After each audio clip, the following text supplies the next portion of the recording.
Hello everybody, welcome to another episode of our podcast, and today we are going to talk about how to live a meaningful life. And our text is found on Ephesians chapter 5 verses 15 and 16.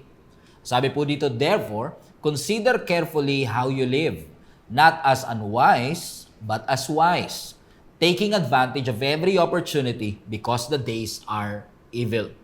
Napakaganda po ng ating mensahe for today because I believe God impressed this into my heart kasi wala naman pong tao, grupo ng mga tao ang dumarating sa tagpo ng kanilang buhay na masasabi nilang naging meaningful ang kanilang buhay by accident. Sabi nga po nila, yung konting pihit mo, decision mo today, ay pwedeng magkaroon ng milya-milyang epekto pagdating ng panahon. Because yung mga daily decisions natin, yan po madalas ang magdedetermine kung ano ang ating magiging destination. Ano-ano mga habits ang ating inaalaw, sino-sino mga kaibigan ang hinahayaan natin sa ating buhay, at ano-anong boses ang ating mga pinapakinggan.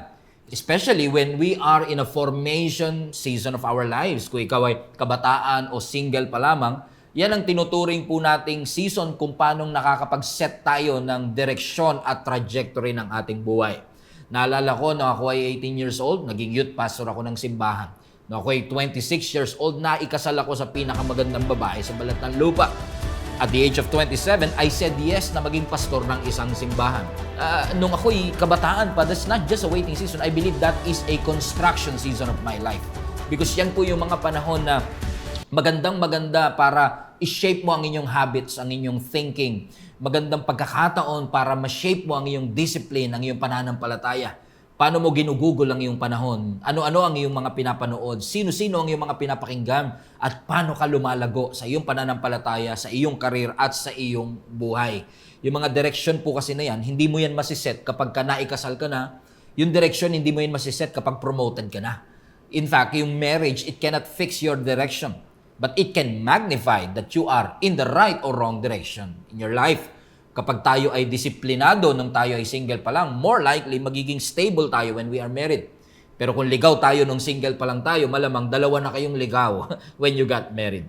Pero at the end of the day, ang goal ba talaga maikasal ako, ma-promote ako? Because ang goal is not just to get married. Our goal is not just to get promoted. Our goal is not just makapagtrabaho sa ibang bansa. Our goal is maturity. Because when we mature, kapag tayo ay nag-grow spiritually, nag-grow in our mindset, nag-grow emotionally, you can handle the pressure well. You can manage your emotion. More importantly, we are able to honor God consistently in our lives. Bakit po? Kasi kung walang magbabago sa habits natin, kung walang magbabago sa discipline natin, kung walang magbabago sa relasyon natin sa ating Panginoon, nasaan kaya tayo after 5 years? Kasi hindi natin ma-achieve ang stability 5 years from now kung walang magbabago sa buhay at sa direksyon natin for today. Yan po ang ibig sabihin na ang buhay natin nagde-drift. Pag sinabi mo kasing drifting, parang parang bangka na hindi nakaangkla. Gumagalaw siya, lumulutang siya, pero dahil walang nagtitimon, hindi mo na kailangan ng malakas na bagyo para mawala yung barko na yan. At maraming tao ganyan sa kanilang buhay. Hindi natin madalas pinaplano anong mangyayari 5 years later, kaya nagpapaanod-anod na lang tayo kung saan po tayo dadali ng buhay. At alam ko, wala nang iba pang makakapag-represent ng idea ng drifting bukod sa story na isinare po sa atin ng Panginoon about the prodigal son. In Luke chapter 15 po kasi, gustong i-reveal ng ating Panginoong Jesus ang puso ng Diyos Ama, kaya ibinahagi po ni Jesus Christ ang story ng prodigal son. Ang sabi ng storya, merong isang anak na nag-demand ng kanyang inheritance prematurely. Nung ibinigay ito ng ama sa kanya, iniwan niya ang kanyang bahay, at ang sabi ng Bible, he wasted everything in reckless living. Unfortunately, nung naubos na lahat ng inheritance na ibinigay ng kanyang tatay, dumating ang matinding taggutom and he found himself empty, hungry, and feeding pigs. Nagpapakain po siya ng baboy. At habang nagpapakain po siya ng baboy, na-realize niya na yung kinakain po ng mga servant ng kanyang ama ay parang mas masarap pa sa kanyang kinakain. At dahil po sa kanyang brokenness at siguro na humble na rin po siya because of the situation, nagdesisyon po siyang bumalik sa kanyang tatay. At nung bumalik po siya, hindi po siya nag-e-expect ng restoration. Ang ine-expect niya lang po acceptance. But the father, when he saw his son, sabi ng Bible, he ran to his son, kissed him, and restored back everything to him. At yung story po ng prodigal son is a best illustration of what a drifting life will look like. Kasi kung mapapansin po niyo sa storya, yung prodigal son naman, hindi niya naman pong plinano na maging tagapagpakain ng baboy. Ibig sabihin, hindi niya plinano na wasakin o sirain ang kanyang buhay. Pero hindi rin siya naging intentional saan ba niya talaga gustong pumunta. Kaya po ang drifting delikado siya eh. Kasi hindi mo makikita agad saan pupunta ang iyong buhay because hindi mo siya pinaplano, nagpapalutang-lutang at nagpapaanod-anod lang po tayo. And today, I want to share to you ano po yung path o journey if we really want to live a meaningful life, what not to do. Ano ba yung progression para ang isang tao ay madrift palayo sa Panginoon? Number 1, sabi po ng Luke chapter 15 verse 13, a few days later, this younger son packed all his belongings and moved to a distant land, and there, on a distant country, he wasted all his money in wild living. Ano pong sinasabi ng scripture dito? Ang unang step sa drifting o paglayo, ang unang step to ruin your life, if you may, is distance. Kasi sabi ng Bible, itong lalaki na ito, itong anak na ito na merong maganda at consistent relationship sa kanyang tatay, nagdesisyon, hindi lang kuhanin ang kanyang inheritance, kundi lumayo sa kanyang tatay.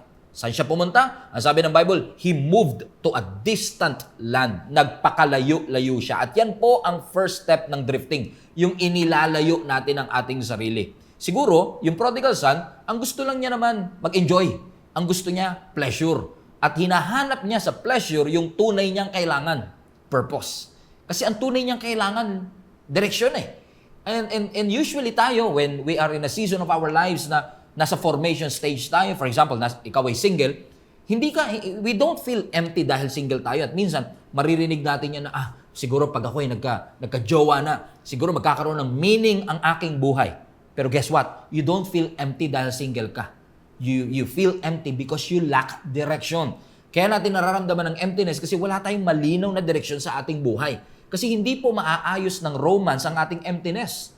What fixes that emptiness that you feel is actually meaning. Katulad ng prodigal son na ito, nung una, pakiramdam niya, napakalaya niya eh. Imaginin mo, walang rules, walang structure, walang accountability, walang authority. Pansinin niyo ha, gumagalaw siya, may movement siya, pero wala siyang direksyon. Ibig sabihin, hindi porket may movement, may progress. Because apparently, this prodigal son, he went away, he went to a distant land, he was moving away, but he was aimless. And I believe yan ang pinakamalaking pandaraya ng kaaway sa atin. Yung puro tayo activity pero walang direksyon. We are busy working, busy dating, busy posting, busy surviving. May progress ba? Wala. Because the direction should be not just moving forward, but it is leading you upward, palapit sa ating Panginoon. Halimbawa po ang isang sasakyan, kapag yan ay nasa bundok, for example, at nakapark, at yung sasakyan na yan ay naka-neutral on a downhill o pababa, pwede yang gumalaw, but eventually it will crash. And I believe that's the same thing. It's not, hindi po sapat na puro tayo activity. We need direction in our lives. And unfortunately, yung nilalayo po natin ang ating sarili could be a start of a drift. Number 2, hindi lang po siya pumunta sa distant country. Ang sabi po ng Bible sa Luke chapter 15 verse 14, about the time his money ran out. Nung naubos na po ang kanyang salapi o ang kanyang pera, ang sabi ng Bible, a great famine swept over the land and he began to starve. Unfortunately, yung kanyang distance ay nag-create ng pangalawang step ng drift, which is decline. Hindi lang po siya lumayo, unti-unti pong nagde-decline ang future ng kanyang buhay. Ang sabi ng Bible, nung naubos ang kanyang pera. At kung mapapansin po ninyo, because he lived a reckless life, yung pagsasayang po niya, hindi po biglaan. In fact, yung kanyang pagsasayang, gradual po yan, dahan-dahan. Pero yung collapse, sudden. All of a sudden, na-realize niya, teka lang, hindi lang ako walang pera, nagkaroon pa ng matinding taggutom dito sa bansa kung saan ako naroon. And I don't have money, resources to get out of it. Unfortunately, I'm stuck here. And that's how drifting works. Kaya tayo madalas nagdi-drift kasi wala tayong conscious effort to bring our life together. Wala tayong conscious effort to discipline ourselves. Because lahat po ng direksyon, may effort yan. Kapag ipipihit mo ang sasakyan pakaliwa, kailangan mo ng effort. Pero ang drifting, no effort is required. Bayaan mo lang ang manibela at bigla, aandar naman po siya, but it will eventually crash. Ganyan din po ang barko, di ba? Ang barko, ang bangka na walang goal, hindi mo na kailangan padaanan ng bagyo, hindi na kailangan ng matinding tsunami para mapalubog mo siya. It's only a matter of time kung wala po siyang timon, walang nagko-control, walang effort to steer into the right direction. It's only a matter of time and it will crash. Wala pong tao na sinira po at winasak nila ang kanilang buhay in just one day. Usually, nawawasak po ang ating buhay because of our daily decisions. Hindi tayo, ini-skip natin ang prayer, ini-skip natin ang church, ini-ignore natin ang discipline, mas pinaprioritize natin yung entertainment kaysa growth, yung namumuhay tayo ng walang purpose. Lahat po yan ay daily decisions that we make na papunta sa decline. That we are not just distancing ourselves, we are declining because we don't have effort to steer into the right direction.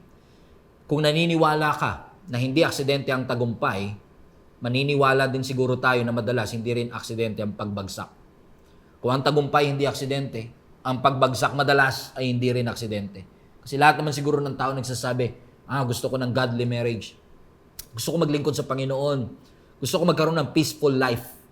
Pero yung puro intensyon na walang direksyon is just an imagination. You don't reap what you wish. You reap what you plant. You reap what you sow. Hindi natin inaani yung bagay na ipinangarap natin. Ang inaani natin yung bagay na tinanim natin. Yung effort na in-exert natin. As I've said, wala namang nagpaplano na sayangin ang kanyang buhay. Pero unfortunately, hindi po tayo nagiging intentional. Saan ba natin gustong pumunta? Ano ba ang goal natin pagka natapos po ang taong ito? And that's the reason why siguro maraming young people, maraming single people ang stuck.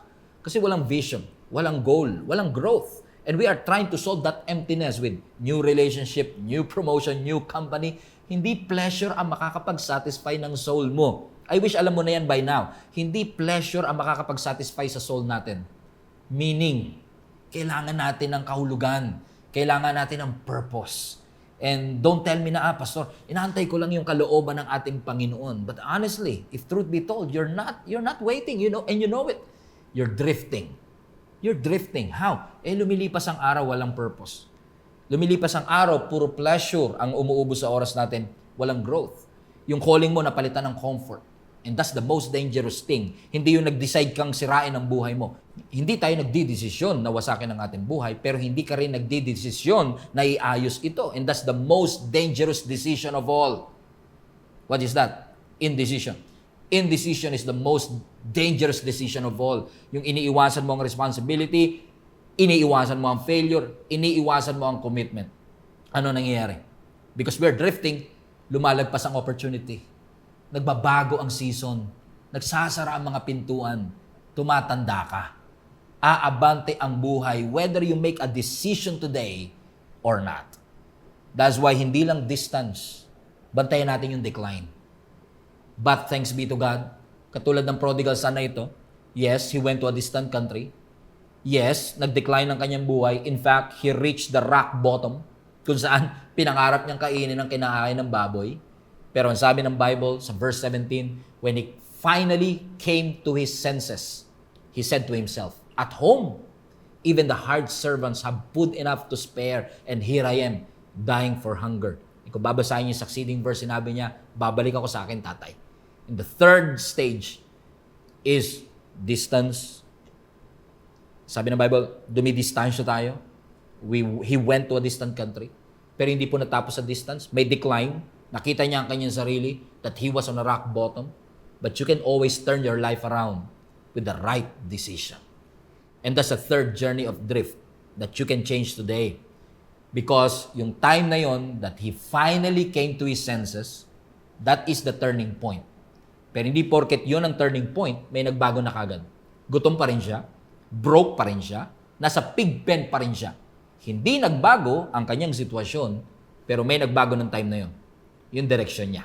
Kasi finally sabi niya, hindi na ako papayag ng ganito. Hindi na ako papayag na wala nagkokontrol ng timon ng barko na ito.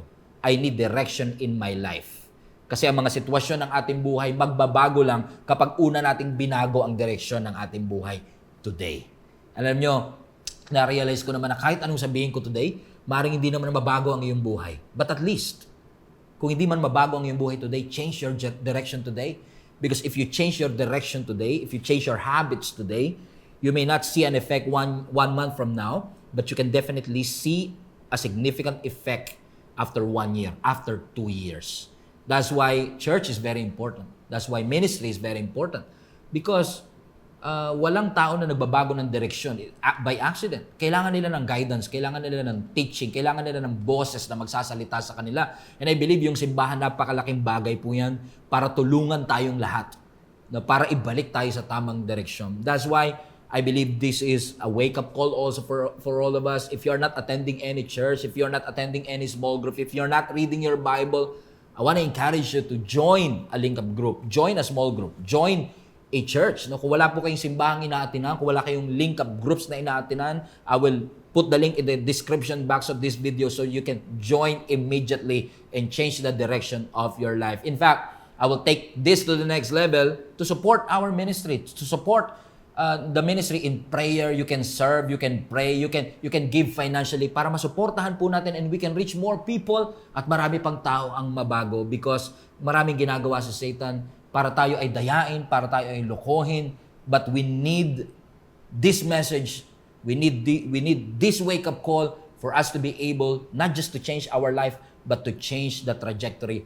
of our lives. I hope that nakatulong po ito ng malaki sa inyo. Please do not forget to comment, to like, or to share this podcast, and see you again on the next episode. God bless po!